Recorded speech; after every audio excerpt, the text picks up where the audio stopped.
ভগবান শ্রী রামকৃষ্ণদেবের পরম গৃহীভক্ত নবগোপাল বাবু ও ভক্তিমতী নিস্তারিণী দেবী ও পরম পূজ্যপাদ শ্রীমৎ স্বামী অম্বিকানন্দজি মহারাজের স্মৃতিচারণায় প্রথম পর্ব।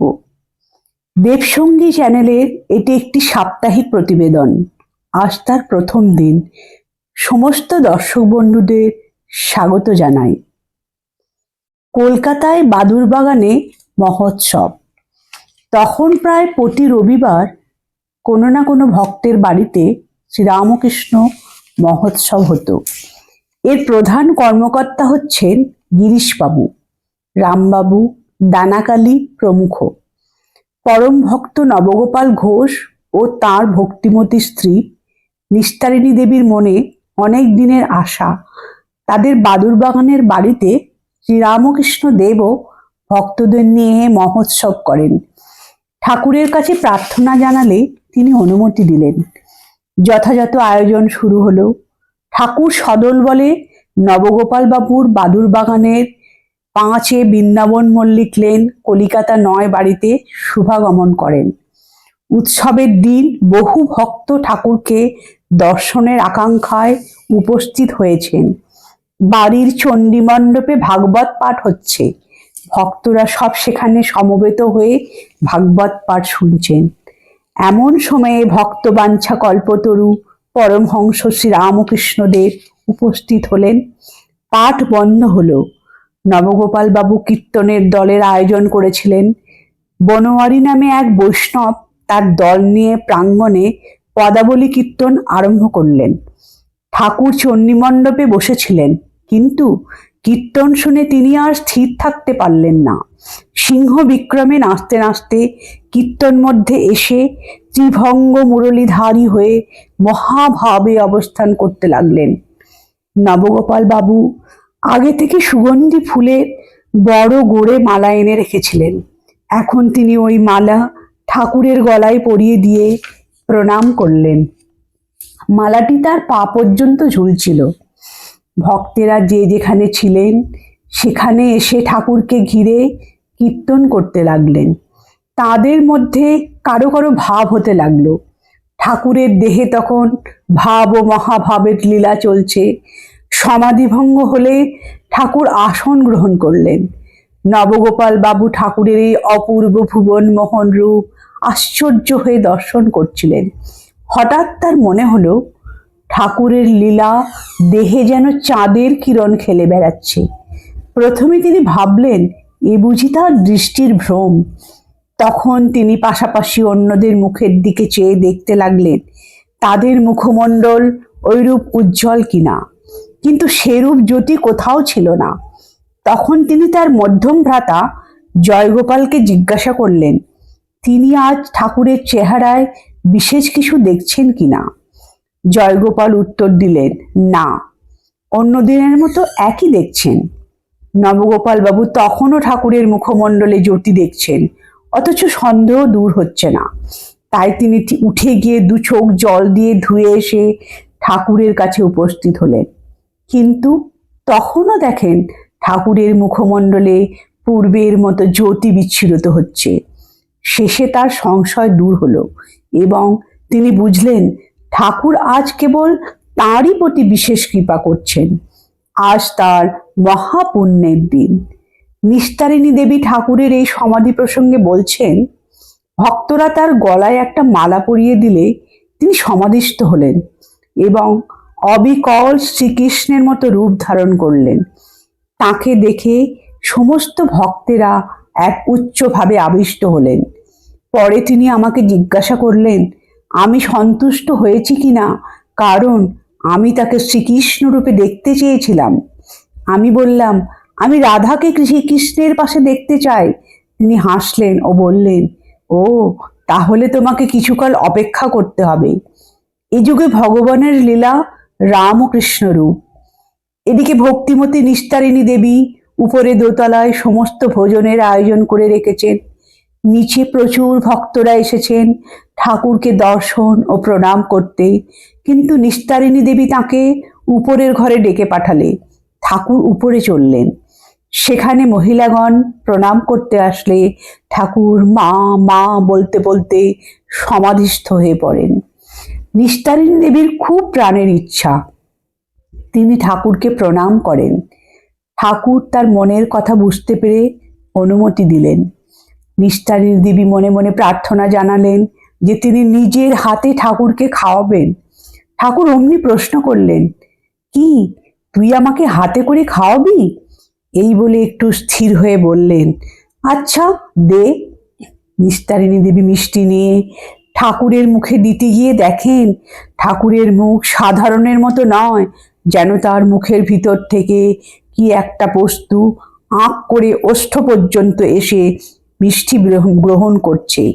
এই দেখেই নিস্তারিণী দেবী কোনো রকমে ঠাকুরের মুখে মিষ্টি দিয়ে ভয়ে কাঁপতে লাগলেন। ঠাকুর শেষে স্বাভাবিক অবস্থায় নিস্তারিণী দেবীর হাত থেকে সামান্য মিষ্টি খেয়ে তাকে প্রসাদ নিতে বললেন। যদিও তার ইচ্ছা তিনি সকলের শেষে প্রসাদ গ্রহণ করবেন, কিন্তু ঠাকুরের আদেশে তিনি সামান্য প্রসাদ গ্রহণ করেন এবং সমস্ত প্রসাদ নিচে পাঠিয়ে দিলেন। নিচে সকল ভক্তগণ প্রসাদ পেয়ে আনন্দে হরিলুটের মতো গ্রহণ করতে লাগলেন। ঠাকুর নিস্তারিণী দেবীকে বললেন, এই জন্যেই তিনি তাকে প্রথমে প্রসাদ নিতে বলেছিলেন। ঠাকুর উপরের দোতলা থেকে নিচে নেমে আসেন এবং কীর্তনের দলে আরো অনেক কীর্তন করেন। ঠাকুর ও সকল ভক্তরা সেদিন নবগোপাল বাবুর বাড়িতে প্রসাদ গ্রহণ করে ওই দিনের মহোৎসব সমাপ্ত করলেন। হাওড়া রামকৃষ্ণপুরে শ্রী রামকৃষ্ণ মন্দিরের প্রতিষ্ঠা। আজ মাঘী পূর্ণিমা, 25শে মাঘ, ইংরেজি 6 ফেব্রুয়ারি 1898 খ্রিস্টাব্দ। ভাগীরথীর পশ্চিম পাড়ে হাওড়ার রামকৃষ্ণপুর ঘাটে 3টি নৌকা কলকাতার আলমবাজারে অবস্থিত রামকৃষ্ণ মঠ থেকে এসে পৌঁছেছে। বিশ্ববিখ্যাত স্বামী বিবেকানন্দ মঠের সন্ন্যাসী ব্রহ্মচারী ও ভক্তদের নিয়ে ওই নৌকা করে ঘাটে এসে উপস্থিত হয়েছে শ্রী রামকৃষ্ণের পরম ভক্ত শ্রীযুক্ত নবগোপাল ঘোষ ও তার ভক্তিমতী স্ত্রী নিস্তারিণী দেবী রামকৃষ্ণপুরে একটি নতুন বাড়ি তৈরি করেছেন।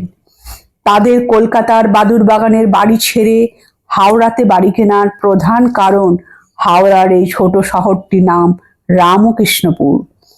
কেউ যখন নবগোপাল বাবুকে জিজ্ঞাসা করেন, মহাশয় আপনি থাকেন কোথায়, তখন নবগোপাল বাবুর খুব কষ্ট হয় উত্তর দিতে, কারণ তিনি বাদুর বাগানে থাকেন। তাই অনেক খোঁজাখুঁজির পর যখন শুনতে পেলেন যে হাওড়ার একটি ছোট শহরের নাম রামকৃষ্ণপুর, তখন তিনি বহু চেষ্টা করে একটি জায়গা কিনলেন। এখান থেকে ঘোষ দম্পতি গর্ব করে উত্তর দিতে পারবেন তারা রামকৃষ্ণপুরে থাকেন। নবগোপাল বাবু ও তার স্ত্রী নিস্তারিণী দেবীর একান্ত ইচ্ছা স্বামী বিবেকানন্দ তার দ্বারা তাদের গৃহে শ্রীরামকৃষ্ণ বিগ্রহ প্রতিষ্ঠা হোক। সেই উপলক্ষে নবগোপাল বাবু গৃহে আজ উৎসব। বাড়িটিকে সুন্দর ধ্বজা পতাকায় সাজানো হয়েছে। সামনের ফটকে পূর্ণ ঘট, কলা গাছ, দেবদারু পাতার তোরণ, আম্রপত্র ও ফুলের মালা দিয়ে সাজানো। উৎসবের এই অপূর্ব দৃশ্যের বর্ণনা করছেন প্রত্যক্ষদর্শী স্বামীজির শিষ্য শরৎচন্দ্র চক্রবর্তী মহাশয়। স্বামীজির পরিধানে গেরুয়া রঙের বহির্বাস, মাথায় পাগড়ি, খালি পা। গঙ্গা রামকৃষ্ণপুরের ঘাট থেকে তিনি দুই ধারে বহু লোক তাকে দর্শন করবে বলে দাঁড়িয়ে আছে। ঘাটে নেমেই স্বামীজি দুঃখিনী ব্রাহ্মণী কোলে কে শুয়েছে আলো করে, কেরে ওরে দিগম্বর এসেছে কুঠি ঘরে, গানটি ধরে স্বয়ং খোল বাজাতে বাজাতে এগিয়ে চললেন। আরো 2-3খানা খোল সঙ্গে সঙ্গে বাজতে লাগলো এবং সমবেত ভক্তগণ সকলেই সমস্বরে ওই গান গাইতে গাইতে তার পিছনে পিছনে চললেন। নৃত্য ও মৃদঙ্গ ধ্বনিতে পদঘাট মুখরিত হতে লাগলো। স্বামী বিবেকানন্দকে অন্যান্য সাধুদের মতো সামান্য পোশাকে ও খালি গায়ে মৃদঙ্গ বাজাতে বাজাতে দেখে রাস্তার দুধারে লোকেরা আজ আশ্চর্য এবং পরস্পরের মধ্যে জিজ্ঞাসা করতে লাগলেন, ইনি কি বিশ্বজয়ী স্বামী বিবেকানন্দ? স্বামীজির এই দীনতা দেখে সকলেই এক বাক্যে প্রশংসা করে জয় শ্রীরামকৃষ্ণ ধ্বনিতে পথ ঘাট মুখরিত করে তুলল। সবার মুখে এক মহামন্ত্র, জয় শ্রীরামকৃষ্ণ। এই উৎসবে ভক্ত নবগোপাল বাবু ও তার স্ত্রী নিস্তারিণী দেবী তাদের আরাধ্য দেবতা ভগবান শ্রীরামকৃষ্ণ দেব ও তার সন্তানদের সেবার জন্য বিপুল আয়োজন করেছেন। আজ ভগবান শ্রীরামকৃষ্ণ দেব স্থূল দেহে নেই, কিন্তু চিন্ময় দেহে তিনি নিত্য বিরাজিত এবং তার কৃপাধন্য গৃহী ভক্তের আলোয় আজ তিনি প্রতিষ্ঠিত হতে চলেছেন। তিনি সন্ন্যাসী ও গৃহী সকলেরই আরাধ্য দেবতা। ঠাকুর নিজেই একজন আদর্শ গৃহী, একজন আদর্শ সন্ন্যাসী, আবার এই দুয়ের ঊর্ধ্বে। তার সম্বন্ধে কিছুই বলা যায় না। অনন্ত ভাবময়, ভাষা, সংজ্ঞা ও বর্ণনার ঊর্ধ্বে। শুধু আমাদের বোঝার জন্য বলা যায়, তিনি গৃহী ও সন্ন্যাসী উভয়ই। একটি টাকার এপিঠ আর ওপিঠ। তাই তার গুরু ভৈরবী ব্রাহ্মণী বলেছেন, নিত্যানন্দের খোলে চৈতন্যের আবির্ভাব। দক্ষিণেশ্বরে অবস্থানকালে শ্রীরামকৃষ্ণ একবার ভাবমুখে শ্রী শ্রী মা সারদা দেবীকে বলেছিলেন, ওগো, এরপর ঘরে ঘরে আমার পূজা হবে, মায়েরই বলছি, বাপান্ত দিব্যি। প্রিয় শিষ্য নরেন্দ্রনাথকে বলেছিলেন, তুই কাঁধে করে আমায় যেখানে নিয়ে যাবি আমি সেখানেই যাব ও থাকবো। তা গাছতলায় কি আর কুটিরই কি। তাই পরবর্তীকালে বেলুর মঠে ঠাকুরকে বসিয়ে স্বামীজি বলেছিলেন, সেজন্য আমি স্বয়ং তাকে কাঁধে করে নতুন মঠভূমিতে নিয়ে যাচ্ছি।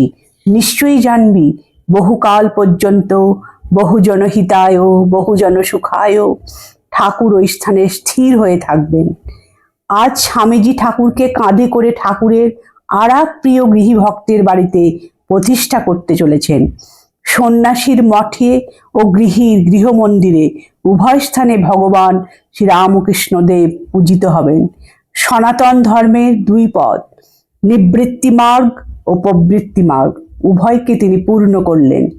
শ্রীরামকৃষ্ণের অন্যতম প্রিয় পার্ষদ যুগাচার্য বিশ্ববিজয়ী স্বামী বিবেকানন্দ, অন্যান্য পার্ষদগণ সন্ন্যাসী, ব্রহ্মচারী ও গৃহী ভক্তদের গঙ্গার ঘাট থেকে আসতে দেখে আজ ঘোষ দম্পতি আনন্দে আত্মহারা। নিস্তারিণী দেবী ঠাকুরের সন্তানদের সেবার সকল ব্যবস্থা করেছেন। নবগোপাল বাবু নানা আয়োজনের জন্য চারিদিকে ছুটোছুটি করছেন ও মাঝে মাঝে জয় রামকৃষ্ণ বলে উল্লাসে চিৎকার করছেন। কারণ এই জয় রামকৃষ্ণ মহামন্ত্র স্বয়ং শ্রীরামকৃষ্ণ দেব তাকেই দিয়েছিলেন। বর্তমানে শ্রীরামকৃষ্ণ সাম্রাজ্যে সবার মহামন্ত্র জয় রামকৃষ্ণ। আজকের প্রতিবেদন এখানে শেষ করলাম। এই সাপ্তাহিক প্রতিবেদনে আজ সমস্ত দর্শক বন্ধুকে জানায় অশেষ ধন্যবাদ এবং কৃতজ্ঞতা। যদি আপনাদের এই প্রতিবেদন ভালো লেগে থাকে তাহলে এই চ্যানেলটিকে সাবস্ক্রাইব করে আমাদের পাশে থাকবেন এবং আপনাদের মূল্যবান মতবাদ আমাদের কমেন্ট বক্সে দেবেন, যাতে আমরা অনুপ্রাণিত হই পরের পর্বের জন্য। প্রত্যেক সপ্তাহে বৃহস্পতিবার করে আপনারা এই প্রতিবেদন শুনতে পাবেন। ধন্যবাদ। জয় শ্রীরামকৃষ্ণ।